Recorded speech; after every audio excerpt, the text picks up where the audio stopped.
Hey guys, Gameboy3800 here. Once again, we're back in Forza Horizon 5, continuing Let's Solve a Scramble. Last time out, Team Australia had a great effort, but ultimately could not beat the challenger, or especially the Boss 302, that currently leads by uh, a lot. So, Team Australia has one more go. The winner of a previous series has to have a go. It is the Tirana. Now, this thing is legendary. Look at it, 2,600 pounds. 568 foot-pounds of torque out of a 5.5 liter V8. This thing has always been a monster, especially at mud kickers. It almost won that whole series, only to be upset by a gremlin. So, this car is known for being able to be put anywhere on the track, exactly where you want it. I'm hoping that's going to be the same case here. It is very light though, so I am worried about it being just tossed around like a ragdoll. And I have just noticed a fairly skinny front tires. I think they're just within the limit. Otherwise, I would have had to put on a tire upgrade up there. I'm going to do this to help us out.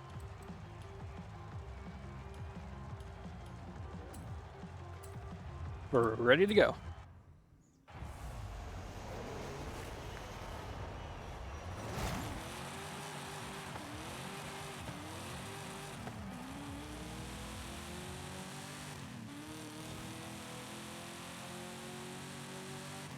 A little squirrely off the line. I'm hoping once the tires warm up and we're at racing speed, it'll resolve itself.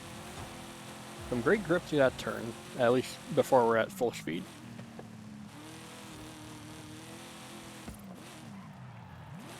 The brakes are not as confident inspiring as I would have wanted. Oh, we're washing out. Our third gear is first gear no matter what happens, so that's less than ideal. I'm guessing we're supercharged.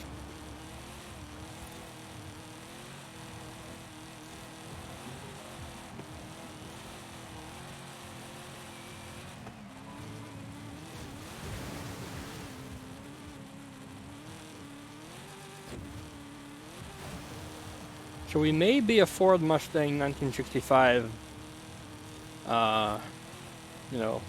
behaving here. We're super fast. That was 160 miles an hour across the water jump, whereas normally it's 111, 112. We're definitely fast. But will we have the controllability? I should not have shifted up into the water there. That was just stupid.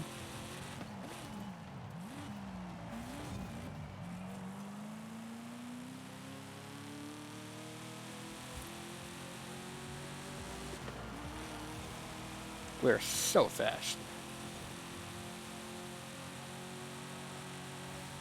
Can I hold fourth gear? Yes, I can. Let's go.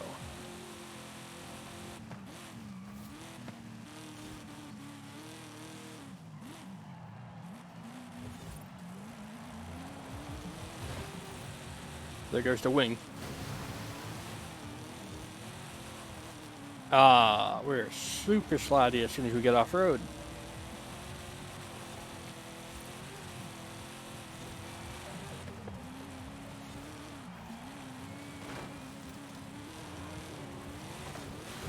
That's a shame because we're so fast. On the road, we are unstoppable. That's some of the fastest we've ever taken those turns. And then off-road here, look how fast we go. We're even catching up. But I don't have the rear stability.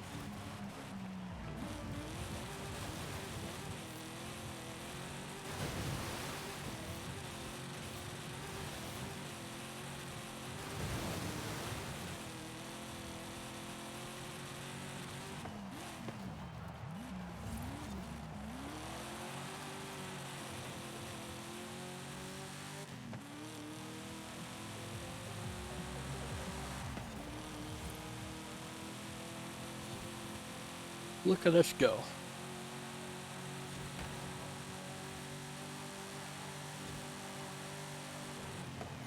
I just sucked there. That was my bad. I tried to take the turn too tight. I want to give it a fair shot for its last lap. I don't know why I turned in so early. One more shot. If I do the same thing again, it's whatever. There we go. Way better. And I just do the same thing again there. Oh, there goes the exhaust. I was wondering what other cars could do that, and I swear there was another one that could, and I guess we found it.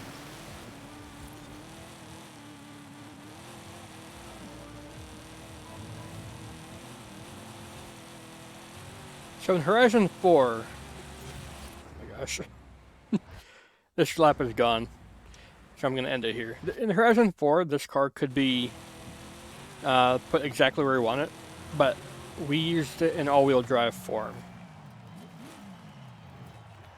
In this form, it's just not stable enough. It's fast. It's ridiculously fast. It's one of the fastest in a straight line we've had so far. If that's all that mattered, it would win. Unfortunately, we got a little bit more than a straight line on a course like this. All right. That was it for Team Australia. They had a good showing with the Monaro. I think that could have won, given enough laps. We just don't give them enough laps.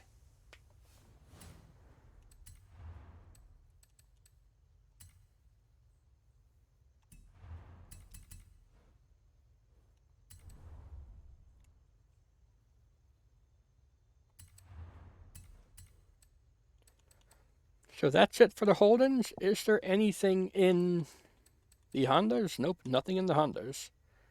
Next up, we have the Hoonigan Bel Air. Blasphemy is here. Now this is a different car. It's a lot different car.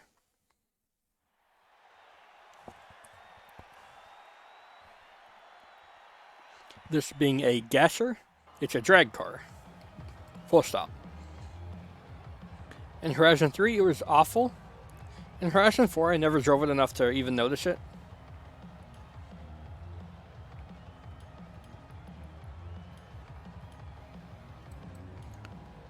And I did max out the front aero because, from my experience, this thing has no front grip, so that's why. We're ready to go now. I minimized the front camera to give us even more front grip. And let's go.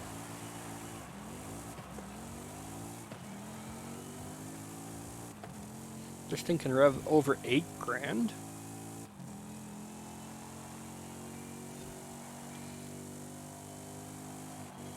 And its horsepower just stays there. That is impressive. Naturally aspirated. Do we have any grip?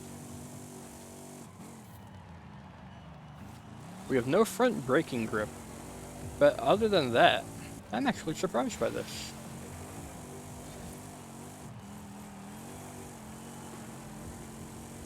Now it is true that it is based off the Bel Air, and the Bel Air did do okay. It just didn't have the power. This thing can really rev though. I'm surprised by that. We're using actually 50 around here. I didn't even notice. I need to do less of that. That would be useful.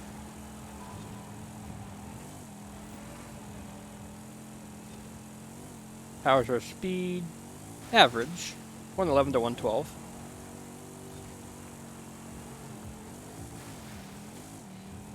You know, for being a gasser or a drag car, this thing's actually not doing bad for grip.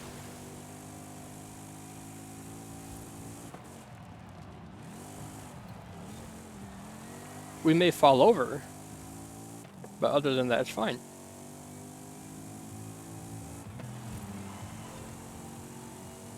Powers or speed.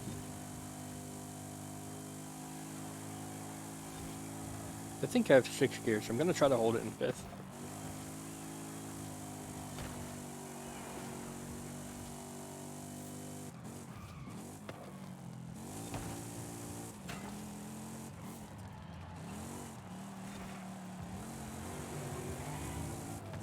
I do not have the on-road grip or confidence that I have with the Challenger, but off-road I do feel better about this car.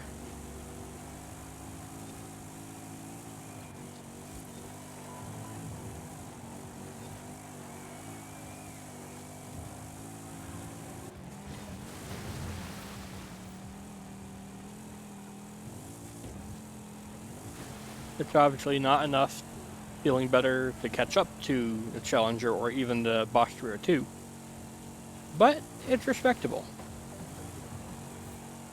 You know, if I was forced to use this in an online like trials event, I would not want to kill myself. That time I just went too wide of my own accord, so that's not the car's fault.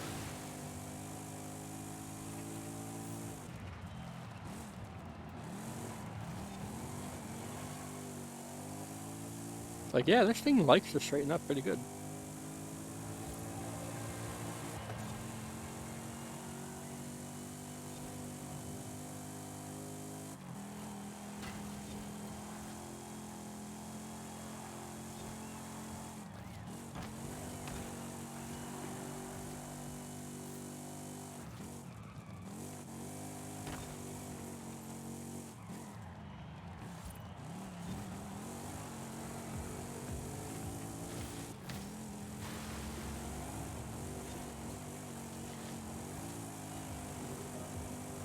Yeah, this car is not bad at all. I think with better brakes, like race brakes and more rear brake bias, or just wider front tires, this thing would be actually quite good.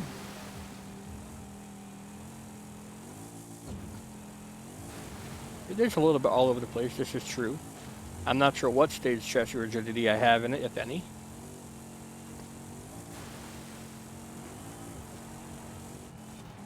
But look at that, we were able to keep up with that Challenger up until the jump.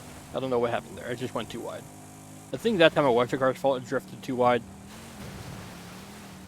I don't have an answer for that. It might just because the wheelbase isn't wide enough. The car itself not wide enough. But they had a good showing.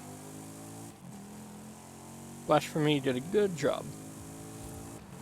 If only we had the side pipes that I think Finnegan said. It looks like Ray Charles welded it with his feet. It's one of my favorite lines from him. We got one more car to go for this episode. And it is going to be quite different. In the Horizon 4 miniseries for Hot Wheels race cars, it was quite the showcase because it was able to beat many cars on a rally stage without rally tires. It didn't even have them as an option. So, how will this next car do?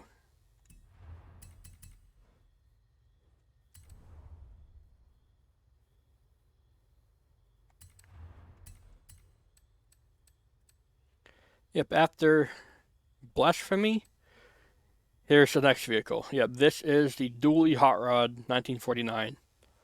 It's a diesel, huge engine. We've got a number of other cars here as well. The Nash and the Baja Bone Shaker will also be having a go. The Bone Shaker, obviously not the one that's OP, and it's 2 horsepower down, but that's because we actually detuned the engine. Can't get anything other than 448 without being over, so that's what it's got. For this episode, though, the finale, it is the Dually Hot Rod. Diesel, power stroke, 7.3 liter. It is insane for torque. And I was surprised that once I got to 450 horsepower, I was able to get full weight reduction and lightweight tires. Or rims, I should say. That was surprising to me, and I did put in the 10-speed box. We're not going to use anywhere near all 10 gears. But the fact that I could do it was quite cool. I'm going to lower the front camera to get us more grip. The issue here, it is low to the ground, even with rally suspension. At least we can upgrade the suspension, unlike in Horizon 4. And I forget what brakes we have on this, so we may just try to brake and go right into a wall. Regardless, the Dually Diesel is ready to go. Got more torque than anything else we've ever had, all the way through its rev range.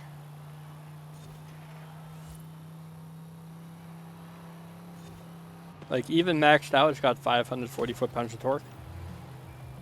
When not maxed out, it's got 700. Decent grip there when I was focused on looking at the power and stuff, so not bad. I didn't even use the brakes much. So when this first came out in Horizon 4, I was afraid it would be the bone shaker of B-Class. I don't think it was, because they didn't give us any tuning options except for like engine and weight reduction. How will it do here though? It's a heavy vehicle, so it should go through the water pretty nicely, but it's also low to the ground, so it has more drag to the water. How is it for speed? It's about the same speed as a Vandura, which isn't great, I'll be honest. However, aside from that, we are very planted. Like, I haven't seen even one thing for drift notification pop up.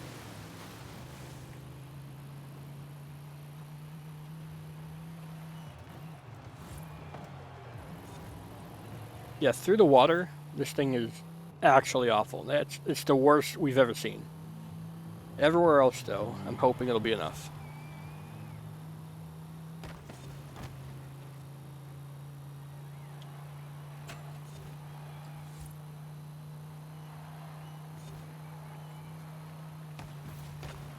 Its grip through here is actually really good. It just doesn't have any speed because it's not aerodynamic at all.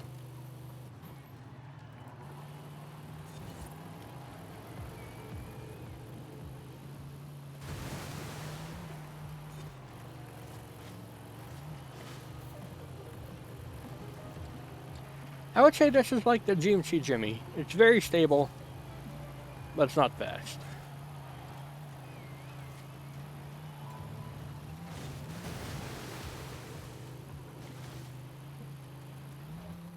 Yeah, we are losing sight of the Challenger. It's just running away.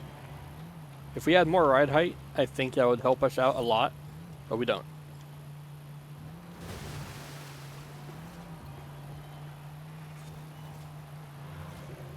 That's the first bit of sliding we've had all episode for this car.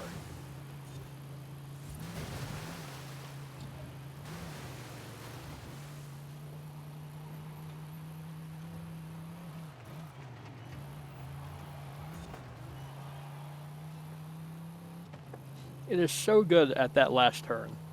It's probably one of the better ones we've seen.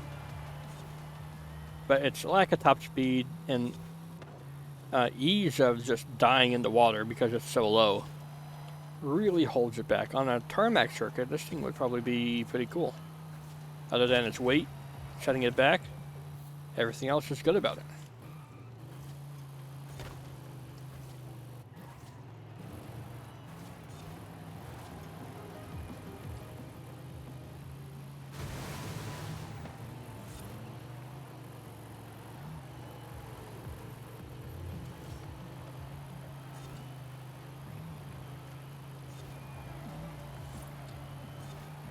Yeah, this is the car that the Holden Toronto should have been. Like, in terms of it going exactly where you want it. But of course, this does weigh 1,500 pounds more than the Toronto, even with weight reduction.